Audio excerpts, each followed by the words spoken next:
Alex, get up. I don't want to. You have to do a video for Guestsheaux. Holy fucking shit, I forgot! Yes, no, maybe. I don't know. Can you repeat the question? You're not the boss of me now. You're not the boss of me now. You're not the boss of me now, and you're not so big. You're not the boss of me now. You're not the boss of me now. You're not the boss of me now, and you're not so big. You're not the boss of me now. You're not the boss of me now. You're not the boss of me now, and you're not so big. Life is unfair. Hey guys. What's up everybody? I'm Alex, Critic, and I apologize for being so late for the November edition of Guestsheaux. It's just that after I covered the theme song to the Nut Shack for an episode of Your Theme Song Sucks, I ate a day's worth of candy and kinda just went into a sugar-induced coma for 10 straight days. Don't worry, it won't ever happen again. Anyway, what does Bob Show want us to review for November? Your mission for this next month, should you choose to accept it, is any of the Video Brain Kiddo movies that I've reviewed. Yes, my channel has got quite a bit of attention thanks to these marvelous train wrecks, and I am very thankful for the opportunity to have reviewed them. And now, it's your turn. Oh, come on, Bob. Are you trying to make my life a living hell here? You know what? Forget it. Let's just get this over with, because the faster I get through this, the faster I can just kick back, relax, and watch a few episodes of Rick and Morty. So, for November's edition of Guestsheaux, I'm going to be reviewing Video Brain Kratos' Up knockoff, What's Up, Balloon to the Rescue. Before we begin, let's briefly discuss the history of the company that produced this train wreck. Video Brain Kratos was a Brazilian animation studio that released shitty knockoffs of DreamWorks and Disney films. They are probably best known for Ratatouille and The Little Cars, which were rip-offs of Disney's Cars and Ratatouille. While they fortunately went bankrupt in 2010, the legacy they left behind continues to haunt the animation industry, and today's feature is just more evidence of how lazy and horrible their creations truly were. Get ready, people. We're about to delve into one of the worst kids' films you will ever see.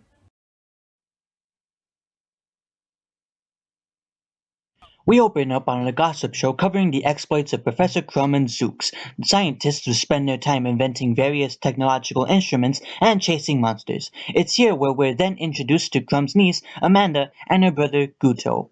Many ghosts as there used to be because they were all hunted down.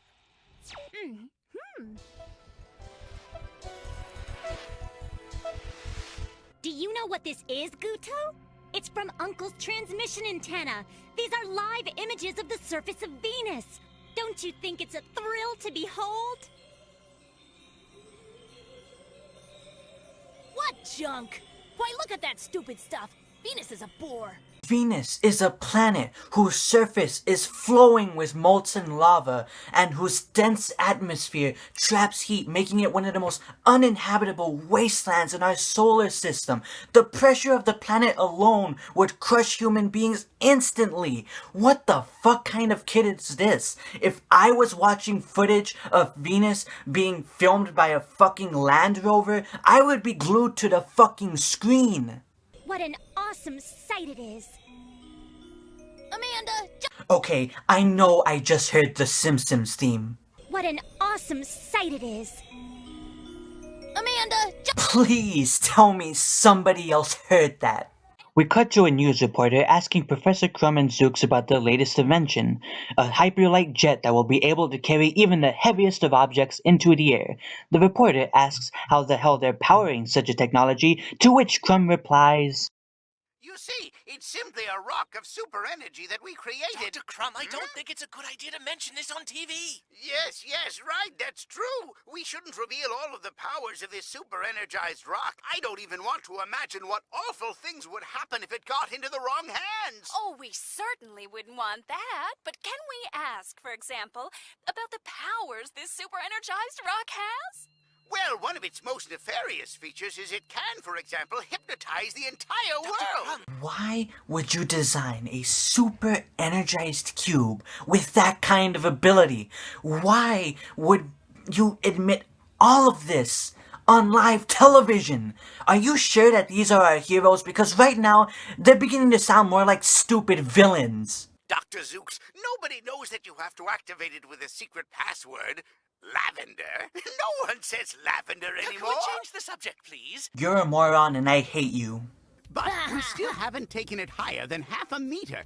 There are still questions of security. But if I use this control here, I'm able to go up and down, ascend up, and descend, and go up, and down, and then Okay, go Dr. up. Crumb, I think everyone gets the idea. My God, Professor Crumb looks like he's getting ready to go on a killing spree. Say, can I give it a try? Eh. Uncle Crumb, hey, we're over here. Go higher! We want to go higher! Take us into outer space! Which is the up button? This arrow right on the top. Which one? This one here? What the hell, random news reporter? Did you seriously just do that? Houses aren't aerodynamic. Even so, the hyperlight jet can still be very unstable. Well, congratulations. 2 kids are possibly dead and you destroyed several $1 million worth of scientific property. I hope you like stone beds and toilet wine because jail is the only place you're going. After that disaster, we cut to our protagonists sitting at their dinner table, discussing the effects of their invention. Their ramblings are interrupted by Jean-Pierre, a French explorer who begs for their help in taking down a monster that dwells in a cave in the Amazon rainforest.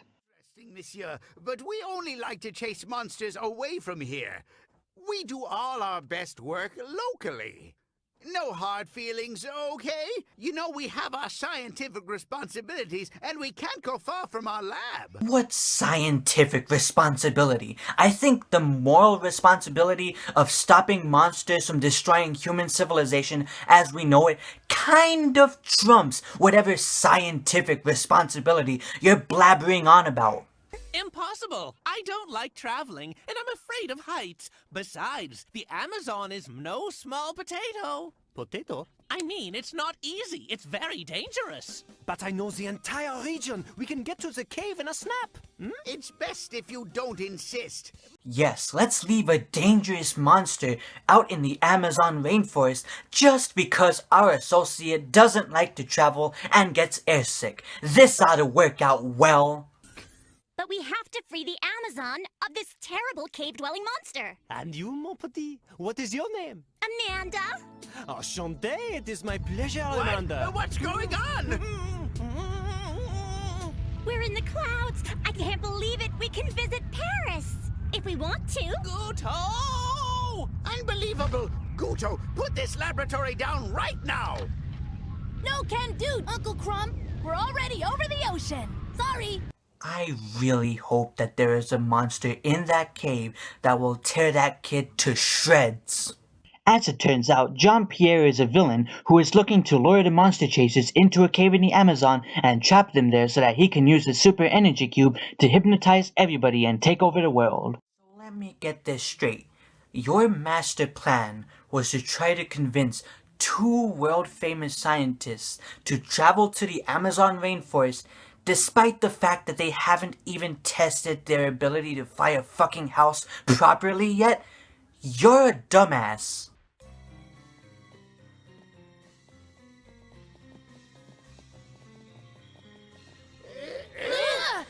Egads, a dead end! I'm not so sure it was a good idea to bring the laboratory here. Can we go back now? I really hope this kid gets killed in the most gruesome way possible.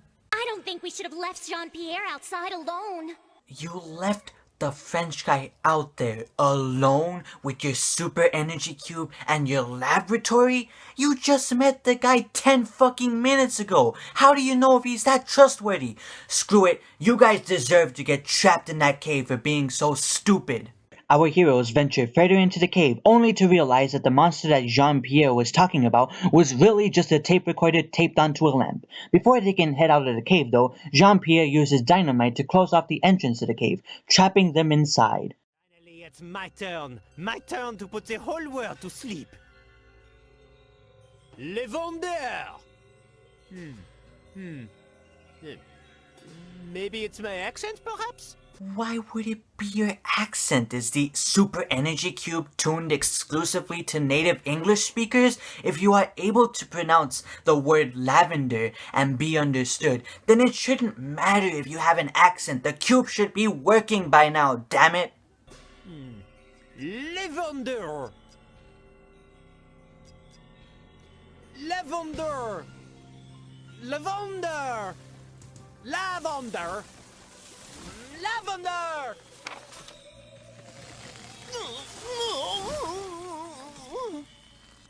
Who is this guy? Why was he riding a hot air balloon through the Amazon rainforest? Is this something that Brazilians just do? How did he even crash here to begin with? Oh, this makes my brain and my balls hurt. If I could only move these rocks out of the way, we'd have a chance. Oh yeah, I mean, it's not like you're an old man who's just trying to lift boulders out of the way or anything. You definitely have a chance of escaping if you just try hard enough. Oh, I'm not getting anywhere. Well, Dr. Zooks, do you have anything that can lift a huge boulder? It's no use. Those boulders are too large. And they're cutting off the air supply. We're going to suffocate without air. I think we're done for. I give up. The way out is too far, and I don't have the strength. I'm starting to feel my age down here. I just want to go back home. I should never have been in the same house as you. The Amazon. What a lousy idea. I just wanted to see the rest of the world is all. A. How did you know that this cave had an exit? B.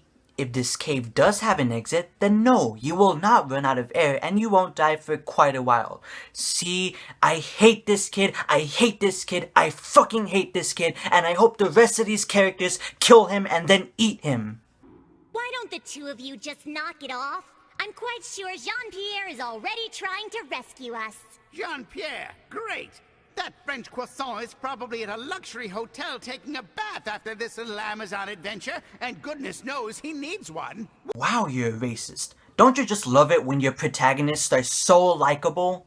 So Jean-Pierre tests his powers on Hot Air Balloon Guy, and after some gloating, he drops the cube like an idiot and accidentally opens a portal that drags 3 monsters into our world.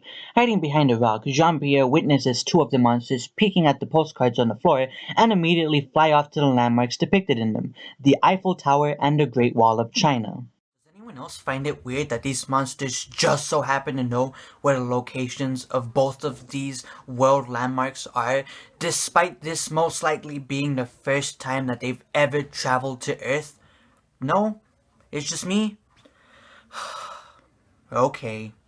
The third monster attacks Jean-Pierre, but before he is devoured, Professor Crumb and Zooks come in and use laser guns that they obtained from aliens to trap it in a force field. How exactly did they escape the cave? Assuming that they just used the same laser guns, but if that's the case, then why does it also create force fields when you shoot it at living organisms? Either that is a Swiss Army gun, or this is just another example of lazy, contrived writing. You make the call!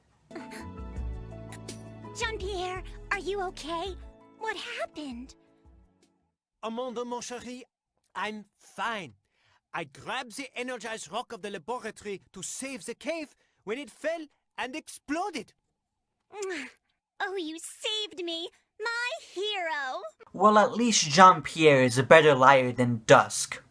I see. Well, I still feel a little tired.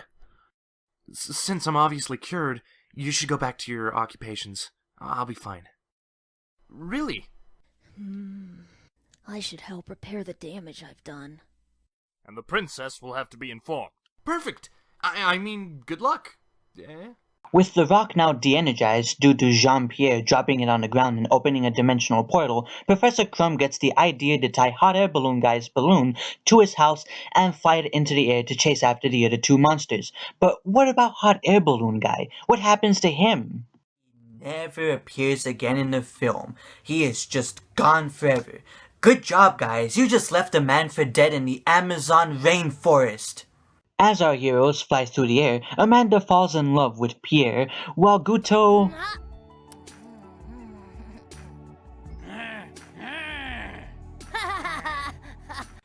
I really hope that that monster breaks out of the force field and eats Guto alive. We cut to Professor Crumb using Google of all things to find the location of the other two monsters, with the first one attacking Paris and the other invading the Great Wall of China. Once they capture the monsters, they plan to send them back to their own dimension with the Super Energy Cube, which will apparently re-energize if they give it enough time. Trust this Frenchman, not an inch. You're just being overprotective. It's natural for girls Amanda's age to fall for guys. It's not that. I don't know. Something's just not right with him. His accent will get better. No, what I mean is that I smell foul play. I'm sure of it. How are you just sure of it? The monster in the Amazon that Jean-Pierre was talking to you guys about was just a tape recorder posted on a lamp. This guy has lied to you, but you're still going to give him the benefit of the fucking doubt? You guys are idiots.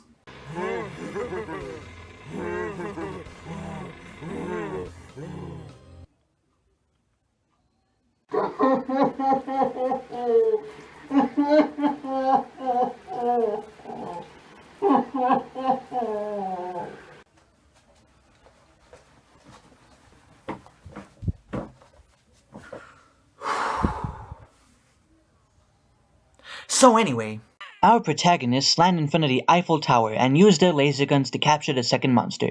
Jean-Pierre uses this opportunity to talk to Amanda about her uncle's line of work. He argues that it's dangerous, and that the two of them should become the monster hunters instead, while the professors just create the tech. We then cut to the living room, where Jean-Pierre straight up drugs Guto and convinces Amanda to do the same to the professors by putting sleeping pills in their tea so that they can go hunt the last monster down together at the Great Wall of China. Jesus Christ, this got dark. Jean-Pierre just manipulated Amanda into drugging her own uncle and his associate and stealing their weapons. If this movie wasn't shit incarnate, he would be a very intimidating villain. And why are they sleeping? Why are you talking like that? After Jean-Pierre gets dressed up in some monster hunter gear and Guto gets grounded, Amanda and her French lover head to the Great Wall. With Guto, even though he was just grounded a few minutes ago.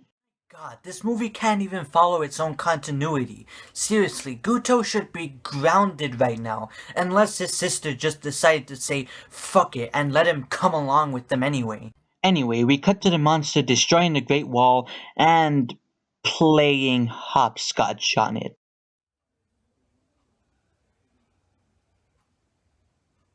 I want to do the monster mash. Don't worry, I will save you, mon amour.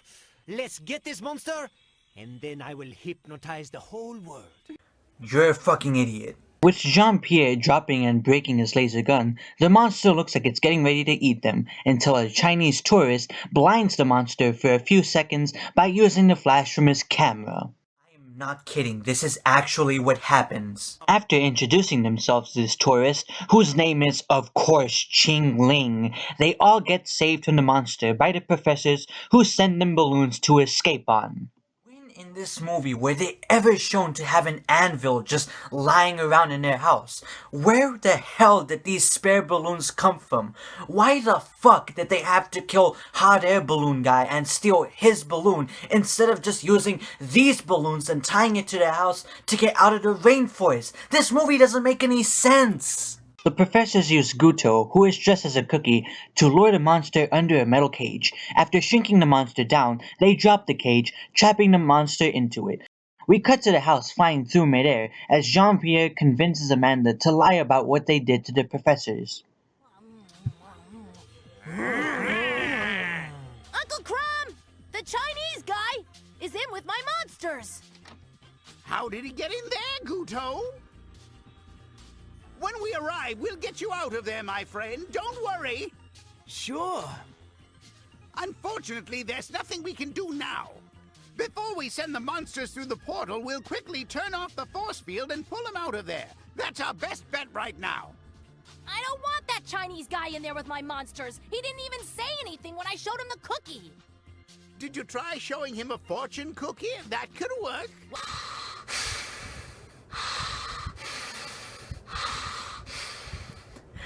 There's only 10 minutes left. There's only 10 minutes left.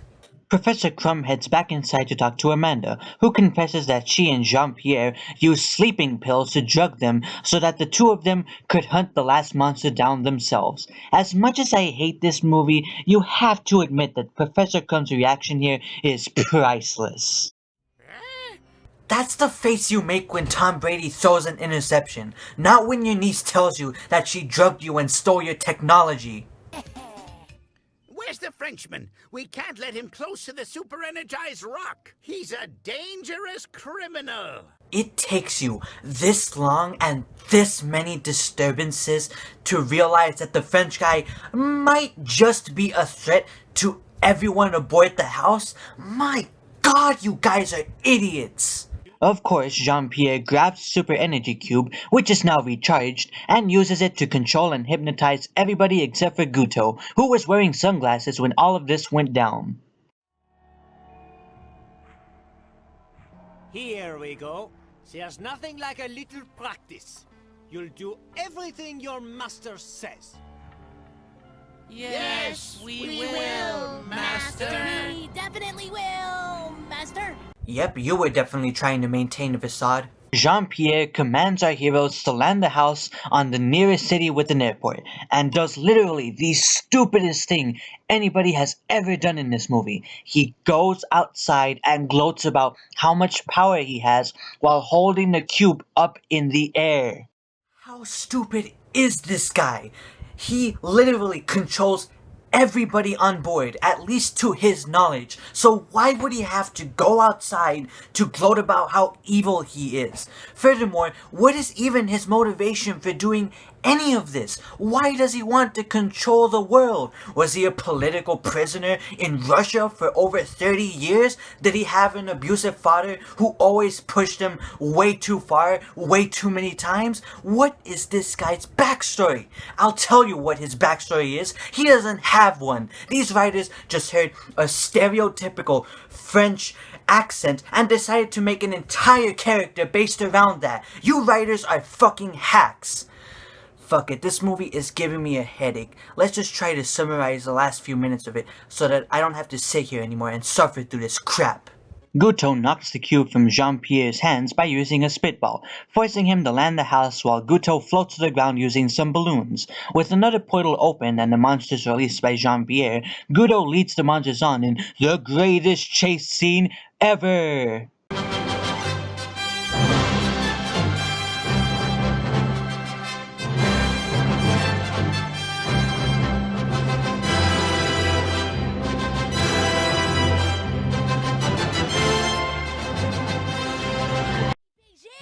Give me a hand, will ya?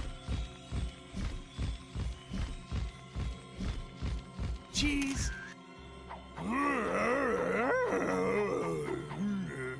Perfect, China! I promise to give you some Moo Goo Gai Pan when we get back to the house! I really hope that this kid has his eyeballs gouged out and his tongue cut off. Guto borrows Qingling's camera and uses it to freeze the monsters in place and free everyone else from their hypnosis. After a stupid transformation scene, Amanda and the professors use their weapons to trap the monsters inside a force field. They also capture Jean-Pierre, who also gets sent into the other dimension. That's right, they send a human being into another dimension, even though they could have just as easily sent him to the police station and informed the police of what he did so that he could receive just punishment for his actions. Even so, I think the punishment was a little harsh. Come on, Uncle. There was no way to pull him out of the force field with the monsters, and I think he got what he deserved. All in all, everything worked out fine. Civil liberties? Due process of law? What the fuck are those concepts? Screw it. Mob rule is totally the morally correct way to handle this situation. Amanda reveals that she is now dating Qingling, and we end this abomination with one final stupid joke. You really have to pick someone who might be smarter than me? Wow! You mean he could be that smart? Huh. I thought he was just gonna make us some dinner. This film was horrible. It has a lazy and contrived plot, characters that are either stereotypical one-note assholes or just straight up stupid morons, and the animation is bad, even by Video Brinquedo standards. Out of all of the movies that I've ever reviewed, What's Up Balloon to the Rescue was the hardest to sit through. Fuck this. I'm Alex the Critic. Now where are my happy pills?